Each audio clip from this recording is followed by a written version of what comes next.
বাতাস বহিতেছে শন শন, মাছি উড়িতেছে von von, ঘন্টা করিতেছে ঠন ঠন, পয়সা করিতেছে ঝন ঝন ঝন, ঝন্নাত ঝন্নাত ঝন। এটা নাকি শিল্পী নির্বাচনের অডিশনের কাগজ? কি ধরনের সংলাপ বাহাদুর ভাই? এ আল্লাহর করে আল্লাহ, আবার আইসে জ্বালাইতে, বলছে আমার পুরাইতে। এসব কি লেখা বাহাদুর ভাই? কিতার লেখা গীতা আপনি বাংলা পড়তে পারতেছেন না? তাহলে লেখা আছে গীতা, বাতাস বহিতেছে শন শন, মাছি উড়িতেছে ভন ভন, ঘন্টা বাজিতেছে ঠন ঠন, পয়সা করিতেছে জনাত জনাত জন। বন্ধ করুন বাহাদুর ভাই, এই দুষ্ট সংলাপ পড়া বন্ধ করুন। সারাদিনে খালি ব্যান ব্যান ব্যান, তারপরে বন্ধ করবো কেন? দেখছেন নাকি বাজে সংলাপ? এইসব সংলাপ যদি শিল্পী নির্বাচনের মাপকাঠি হয়, তাহলে সে অডিশন কতটা নিকৃষ্ট মানের আপনি একটাবার চিন্তা করে দেখেছেন? আমার তো বুঝিয়া কাম নাই, আপনি আপনারটা বুঝেন, আমি নিজের গান নিজে গাই। বাহাদুর ভাই কেন বুঝতে চাইছেন না? এই পুরো অডিশনের প্রক্রিয়াটা হলো ওই সাম্রাজ্যবাদীদের চক্রান্ত। এই সংলাপগুলো হলো তাদেরই বহিঃপ্রকাশ, আপনাকে আর আমাকে মেধাহীন করার অপচেষ্টা।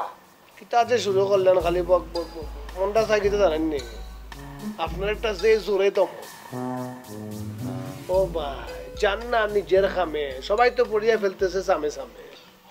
ওই রিসোর্টে যতগুলো মানুষ আছে বাহাদুর ভাই, তার মধ্যে আমি আপনাকে সবচেয়ে বেশি জ্ঞানী মনে করি। একটু জ্ঞান দিয়ে বিবেচনা করে দেখুন না আমাদের কি করা উচিত। কিতা করা উচিত? এই কাগজটি ডাস্টবিনে ফেলে দেওয়া উচিত এবং আগামীকাল অডিশন বর্জন করা উচিত। না কিছু মনে করেন না? আপনার দেখতে আমার শিক্ষিত মনে হয়, একটা গান শুনছেন না নি?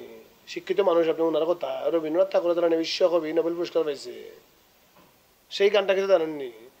যদি তোর ডাক শুনিয়া কেউ না আসে তবে একলা চলো রে, যদি তোর ডাক শুনিয়া কেউ না আসে তবে একলা চলো রে। আপনি একলা একলা চলেন, নিজের কথা নিজে বলেন, আমার আর জ্বালায়েন না, একদম ভালো লাগতেছে না। আরে আল্লাহর দোহাই লাগে ভাই, মাপও চাই দোয়াও চাই, আপনি এখান থেকে হরইন, আমার দয়া করুন। হায় রে বাবা, খুদার কসম লাগে রে ভাই, ইয়া আল্লাহ রে ভাই, তোমার বক বকানি শুনতে